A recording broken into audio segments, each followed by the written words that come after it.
말씀을 통해서요, 내가 나를 사랑하느냐라는 말씀으로 함께 은혜를 받기 소원합니다.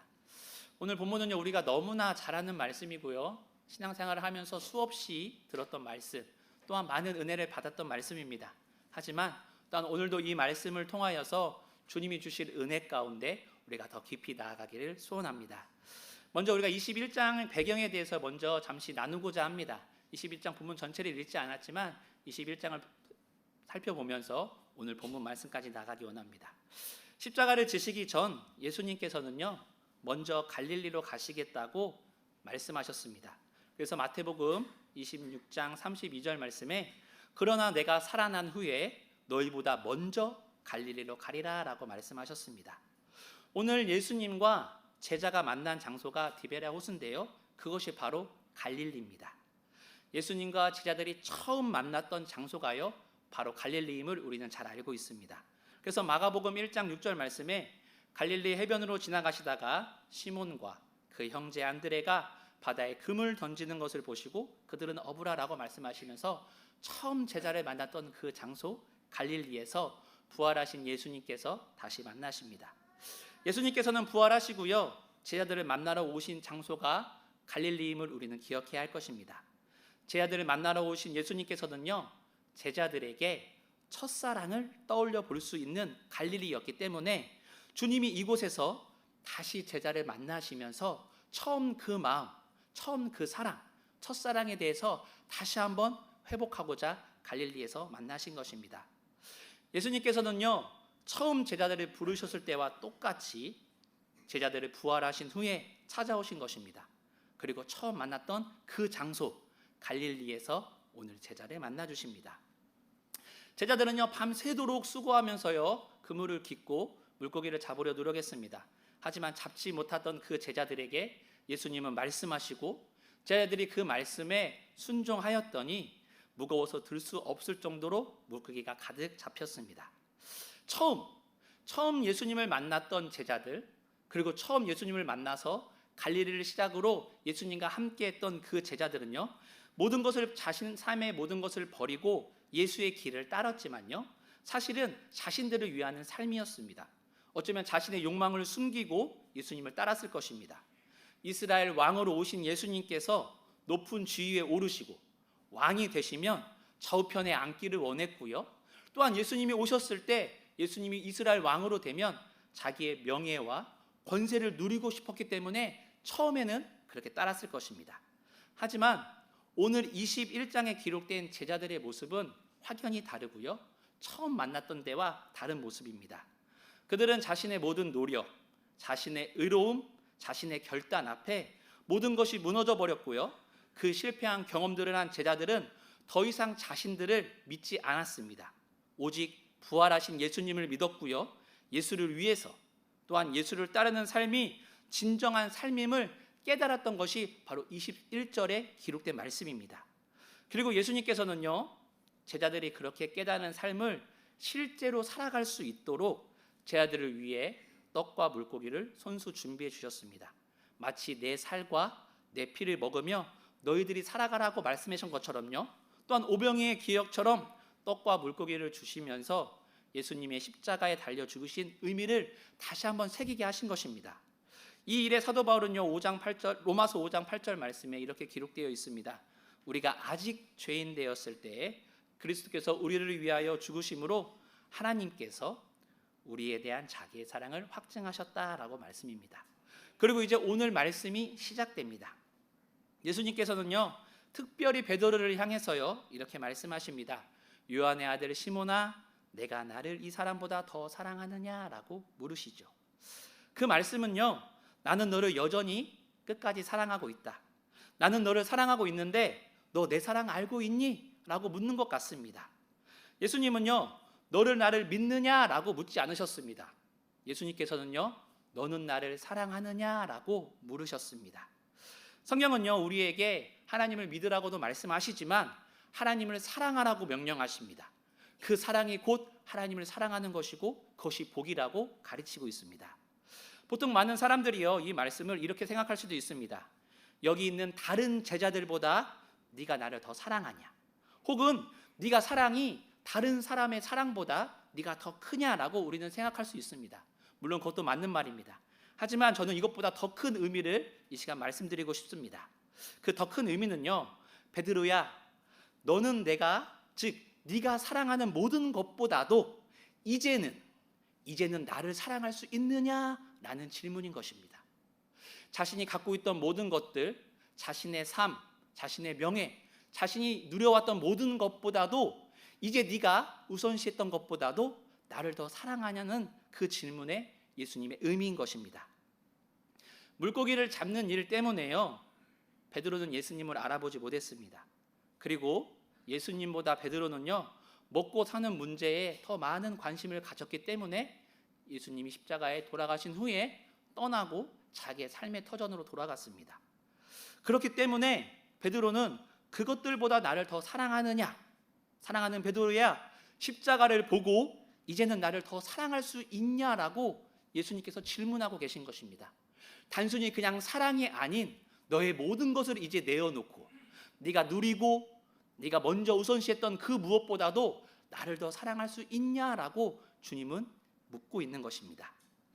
너는 나를 사랑하느냐라는 예수님의 질문을 들은 베드로의 심정은 어땠을까요? 예수님을 위해 베드로는요, 목숨도 버리겠다고 호언장담했던 사람입니다.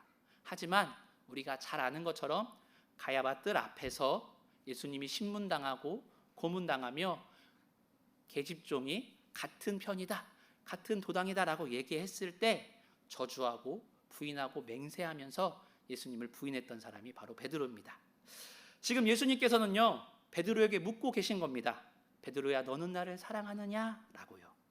말씀을 자세히 보면요, 예수님께서는요, 베드로를 부르실 때 베드로라라고 부르지 않으셨습니다. 우리가 잘 아는 것처럼 요한의 아들 시몬아라고 부르십니다. 언뜻 보면 굉장히 친근하고요, 정말 사랑스럽게 부르셨습니다. 우리는요, 요한의 아들 시몬은요, 베드로의 원래 이름임을 잘 알고 있습니다. 예수님을 만나기 이전에 바로 베드로의 이름이었죠. 예수님께서는요, 요한의 아들 시몬에게 베드로라는 이름을 주시고 반석이라는 새 이름을 주셨습니다. 그런데 굳이 예수님께서요, 베드로에게 예수님을 만나기 이전의 이름으로 부르신 이유가 있습니다. 바로 그것은요, 예수님은 여전히 베드로를 사랑하고 있다는 애정 표현입니다. 바로 그것이 사랑인 것입니다. 내가 너를 지금도 사랑하고 있고 네가 가야발의 뜰 앞에서 나를 저주하고 부인하고 맹세하고 너의 삶 가운데 그냥 돌아가서 나보다 우선시하는 너의 생활 터전으로 갔지만 나는 여전히 너를 사랑하고 있다. 처음 만났을 때 내가 요한의 아들 시몬으로 부르고 너를 베드로라는 이름 가운데 반석에 세웠지만 처음부터 지금까지 나는 너를 동일하게 사랑한다라는 그 사랑의 확증, 처음 사랑, 중간 사랑, 끝사랑, 처음 사랑했을 때부터 앞으로 미래까지 주님은 사랑하고 있다는 그 확증으로 베드로에게 옛 이름을 부르시면서 나아간 것입니다. 베드로를 처음 만날 때 그 호칭으로 부르심으로 말미암아 주님과의 애정 관계를 다시 한번 확증해 주십니다. 또한 베드로의 입장에서는요, 주님과의 사랑의 신뢰 관계를 다시 한번 느꼈을지도 모릅니다. 처음 나를 부르시고 내가 주님을 쫓아갔을 때의 그 이름을 주님은 나를 다시 한번 부르시면서 변함없는 사랑 가운데, 변함없는 애정 가운데 주님의 다가오심을 느꼈을 때 아마 베드로의 마음은 눈 녹듯 녹았을 것입니다. 예수님은요, 베드로의 심정을 잘 알고 있었습니다. 베드로는 예수님을 사랑하느냐라는 질문에 어쩌면 세상적으로 볼 때는요, 사랑한다고 고백할 수 없는 사람입니다. 왜냐하면 3번이나 그렇게 저주하고 부인하고 배신했던 그런 사람이 어떻게 예수님을 사랑한다고 고백할 수 있겠습니까? 그렇지만 베드로의 중심은요, 아마도 이랬을 것입니다. 내가 다시 예수님을 만나면 나의 실수, 나의 죄, 나의 허물을 다시 용서받고 싶고 처음 만났던 그 사랑을 다시 회복해서 내가 주님을 위해서 다시 한번 일평생 살기 원한다. 내가 주를 위해 다시 한번 죽기 원한다는 그 중심 가운데 베드로는 있었을 것이고 용서받고 싶었을 것입니다. 그래서 너는 나를 사랑하느냐라는 질문에 이제는 아무렇게 대답할 수가 없었습니다. 그냥 입에 바른 소리 혹은 그냥 내가 사랑한다는 육신의 소리로 자신의 삶을, 자신의 고백을 허투루 얘기할 수 없었을 것입니다. 그런데 예수님께서는요, 베드로가 실패와 실수를 저지르기 훨씬 이전부터 처음 베드로가 예수님을 만났을 때처럼 변함없이 베드로를 부르시면서 한결같이 다가오셨습니다. 베드로가 아닌 시몬의 아들, 요한의 아들 시몬으로 말입니다. 그것은 마치 예수님이 이렇게 베드로에게 말씀하시는 것 같습니다. 베드로야, 힘들지? 내가 너의 마음 다 알고 있다. 너의 실수, 너의 상처, 너의 아픔 내가 다 알고 있어. 그런데 그 일로 인해서 우리의 관계가 끝난 것은 아니지? 우리 아직도 사랑하고 있는 거 맞지? 요한의 아들 시몬아, 나는 너를 여전히 끝까지 사랑하고 있단다. 너도 나를 사랑하느냐라고 물으시는 것입니다. 그러자 베드로가 이렇게 고백하지요. 주님, 그러하나이다. 내가 주님을 사랑하는 줄 주님께서 아시나이다. 어쩌면요, 이 고백에요, 주님 내가 사랑합니다. 네, 그렇습니다. 라고 얘기할 수도 있을 것입니다. 하지만 베드로는요, 그렇게 대답하지 않았습니다. 주님, 그렇습니다. 내가 주님을 사랑하는 줄 주님께서 아십니다. 라고 대답합니다. 베드로는요, 분명히 예수님을 사랑합니다. 사랑했고요, 지금도 사랑했고요, 앞으로도 사랑할 것입니다. 예수님이 잡히시던 그날 밤 군대를 동원했을 때 군인을 향해 목숨 걸고 칼을 빼드리기도 했던 사람이 바로 베드로였습니다. 그런데 이제는 자신이 말하는 사랑은 베드로가 스스로 믿을 수 없었습니다. 즉, 자신의 의지를 믿을 수가 없었습니다. 자신의 의지로 예수님을 사랑한다고 고백했고요, 내가 주를 위해 살겠다고도 고백했지만 자신의 앞에 당면한 시련과 어려움, 목숨의 위험 앞에서 예수님을 부인했을 때 이제는 내 의지로는 주님을 사랑할 수 없다는 것을 잘 안 베드로는요, 내가 확 사랑한다고, 그렇다고 얘기한 것이 아니라 주님이 안다고 고백하는 것이었습니다. 그래서 주님, 내가 주님을 사랑합니다 라고 분명하게 말하지 않았습니다. 대신에 주님, 내가 주님을 사랑하는 줄 주님이 아십니다 라고 말합니다. 그 말은요, 우리의 관계가 끊어질 수 없는 이유, 예수님과 나와 관계가 끊어질 수 없는 그 이유는 나의 의지, 나의 믿음, 나의 신앙생활의 연조, 나의 직분이 아닌 예수님이 나를 먼저 사랑했기 때문에 처음 그 사랑, 지금 그 사랑, 앞으로의 그 사랑이 영원히 변치 않기 때문에 내가 압니다라는 그 고백입니다. 나의 어떠한 믿음의 고백이 아닌 주님이 나를 먼저 사랑해 주셨고 그 사랑을 내가 알기 때문에 주님이 우리와 언제나 함께 하기 때문에 내가 주님으로 인해서 주님을 사랑한다고 고백할 수 있는 것입니다. 이제 베드로는요, 진짜 사랑이 무엇인지 아는 사람이 되었습니다. 물론 이전에도 그 사랑을 알았지만 그것은 어쩌면 알매 지식으로 아는 사랑이었습니다.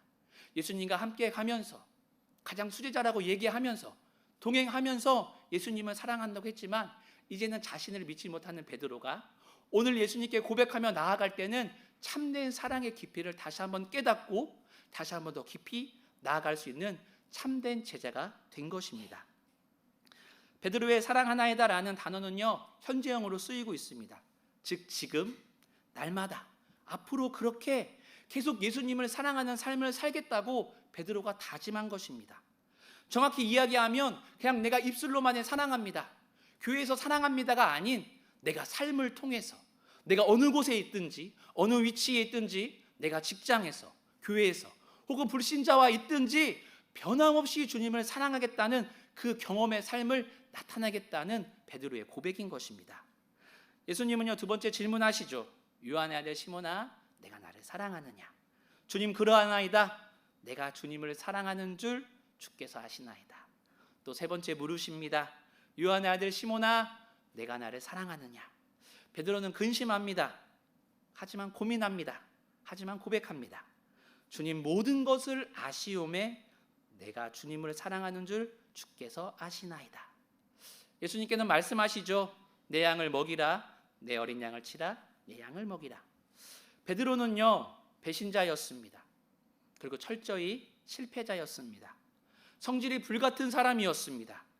자기의 의가 가득했고요, 남을 돌보기보다는 자신밖에 보지 못했습니다.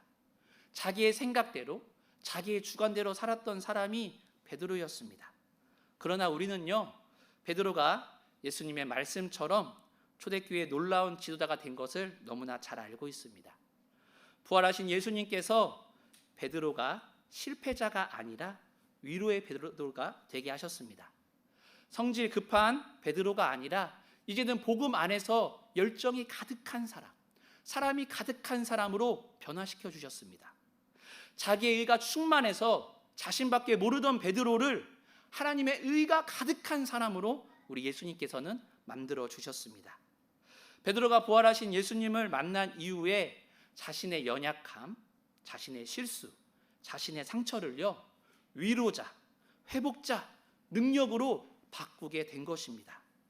마찬가지로 우리 또한 실수하지 않는 사람, 실패하지 않는 인생이 되는 것보다 훨씬 더 중요한 일은요, 우리의 실패를 부활하신 예수님 앞으로 가지고 나아가고 오늘도 사랑한다고 고백하는 것입니다.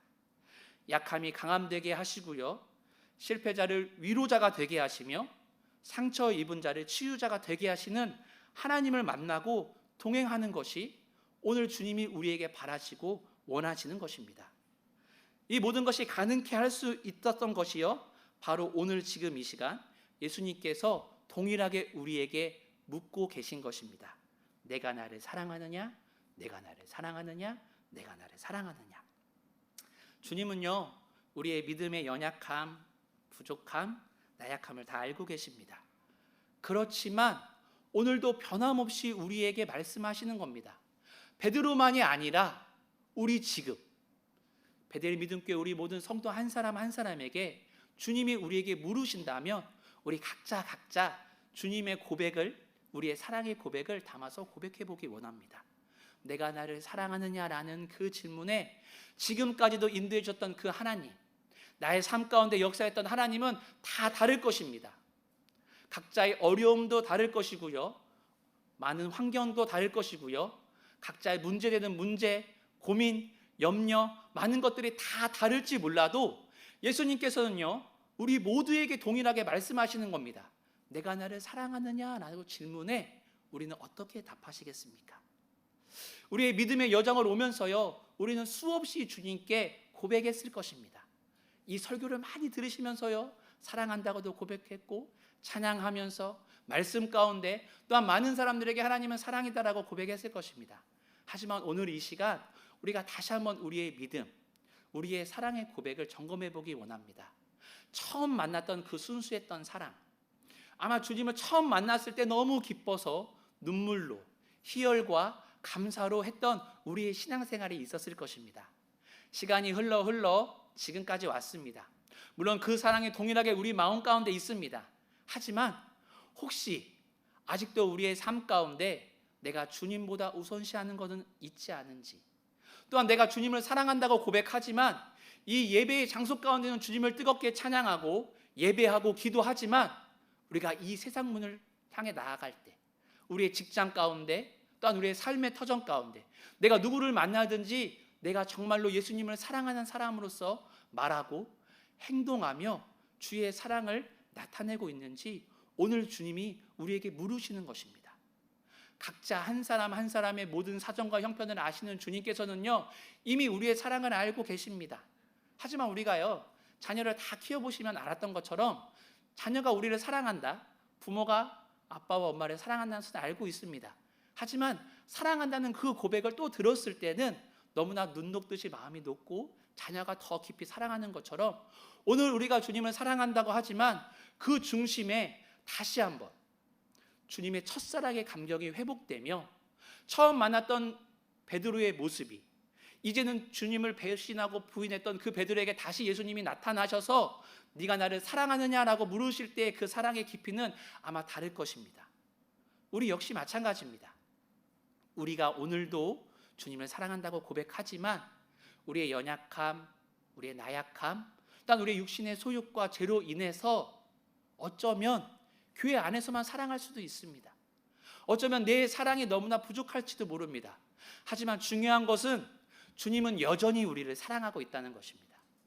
주님은 끝까지 우리를 사랑하신다는 것입니다. 저주하고 부인하고 맹세했던 그 베드로에게 예수님은 또 찾아오셔서 그물을 내리라고 하시고 또한 다시 한번 예수님의 사랑을 확증함으로 말미암아 다시 한번 그 얘기를 듣고 싶은 것입니다. 베드로의 그 중심, 처음 고백했던 그 사랑을 다시 오늘 예수님은 듣기를 원하시는 것입니다. 오늘 우리의 사랑의 고백, 지금까지 했던 그 예수님의 사랑의 고백이 오늘 다시 한번 새로워지기 원합니다.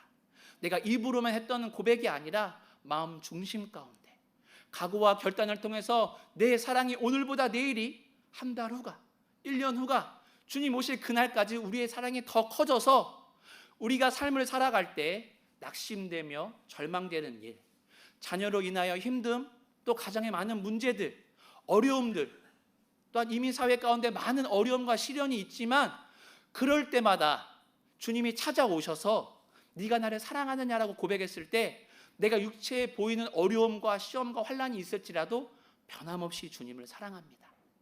내가 여전히 주님을 사랑합니다. 내가 지금 어떠한 물질의 어려움이 없고 행복해서 주님을 사랑한다는 것이 아니라 그리 아니하실지라도 내 환경이 진짜 비참하고 절망되며 정말로 세상적으로 볼 때는 너무나 낙심될지라도 변함없이 주님이 찾아오셔서 그 사랑을 물으실 때 우리가 변함없이 주님 사랑합니다, 주님이 아십니다라고 고백하기를 간절히 소원하고 기도드립니다. 말씀을 정리합니다. 오늘 말씀의 결론은 단 하나입니다. 내가 주님을 사랑합니다 라는 것입니다. 우리의 사랑이요 주님 마음을 울리기 원합니다. 지금까지의 많은 사랑의 고백도 있었지만 오늘부터의 사랑의 고백은 이제 정말로 주님의 그 중심 가운데 변하지 않는 그 중심, 오늘 베드로가 얘기하면서 자기의 의와 자기의 믿음과 자기의 경험으로 사랑했다고 했지만 이제 그런 것이 아니라 주님이 나를 사랑하기 때문에 변함없이 나와 함께하기 때문에 우리의 자녀와 우리의 가정과 우리 교회와 열방 가운데 주님이 함께하기 때문에 내가 어떠한 상황에 있어도 내가 주님을 사랑합니다 라고 고백할 수 있는 우리 성도 여러분 되시기를 소원합니다. 실패자가 아니라 주님은 위로자가 되게 하시고 약한 자가 아니라 강한 자가 되게 하시며 상처 입은 자가 아니라 치유자로 변하게 하실 주님을 내 평생 날마다 사랑한다고 고백함으로 말미암아 우리의 교회 안에 사랑이 충만하고요, 우리뿐만 아니라 우리 교회를 통해서 지역사회와 열방 가운데 주님의 사랑을 전하는 모든 성도 여러분 되시기를 예수님의 이름으로 간절히 축원합니다. 우리 시간 합심해서 한번 기도하시겠습니다. 너무나 잘 아는 말씀이고요, 지금까지도 수없이 했던 고백이었을 것입니다. 하지만 오늘 주님이 이 말씀을 주신 것은 다시 한번 우리 가운데 그 사랑을 회복하고 다시 한번 주 앞에 나아가기를 소원합니다.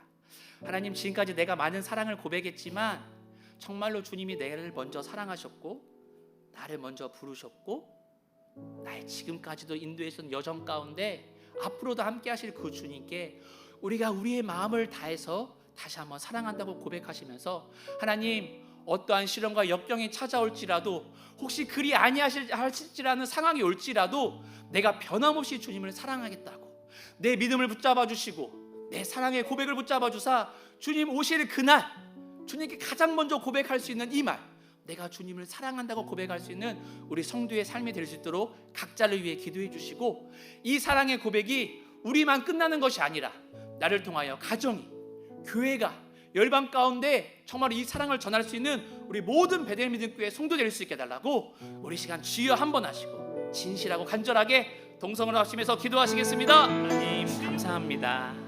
오늘도 우리 사랑하는 성도 한 사람 한 사람 변함없이 예배자리 가운데 인도해 주시고 오늘도 말씀 가운데 인도해 주신 주님 너무나 감사합니다. 하나님, 우리가 너무나 잘 알고 있는 본문의 말씀이었고 우리가 수없이 고백했던 그 사랑의 고백이었습니다. 하지만 오늘 주님께서 다시 한번 이 말씀을 하게 하신 것은 다시 한번 우리의 사랑을 확증하며 주님의 그 사랑을 듣고 싶었을 것입니다. 하나님, 우리가 주님을 날마다 사랑한다고 하지만 우리 현실 가운데 우리가 어쩌면 입술로만의 고백이었을지도 모릅니다. 하지만 아버지, 오늘 다시 한번 우리가 각오하고 결단합니다. 우리의 어떠한 상황과 시련과 역경과 우리 환난 가운데 찾아올지라도 주님은 변함없이 사랑하는 그 주님의 사랑 안에 우리가 사랑한다고 고백할 수 있도록 인도해 주시고 우리 성도 한 사람 한 사람을 더욱더 주님의 사랑이 충만한 가운데 인도하여 주사 변함없는 그 하나님의 사랑이 우리 성도의 가정 가운데, 직장 가운데, 삶의 터전 가운데, 세계 열방 가운데 귀하게 쓰임 받을 수 있는 우리 베델 믿음 교회 모든 성도 여러분 되시기를 아버지 인도하여 주시옵소서. 그렇게 우리를 사용하여 주사 우리의 사랑이 지역사회를 통하여서 주의 복음을 전하게 하여 주시고, 우리만이 주님을 사랑하는 것이 아니라 정말로 아직도 죽어가는 영혼들, 복음 듣지 못하고 상처받고 시련하고 아픈 자들에게 다시 찾아가서 주님은 여전히 사랑하고 있다고 고백하며 나눌 수 있는 우리 모든 성도 여러분 한 사람 한 사람 될 수 있도록 하나님 인도하여 주시옵소서. 한 주간도 주님 승리하게 할 줄 믿사오며 거룩하신 예수님의 이름으로 기도하옵나이다.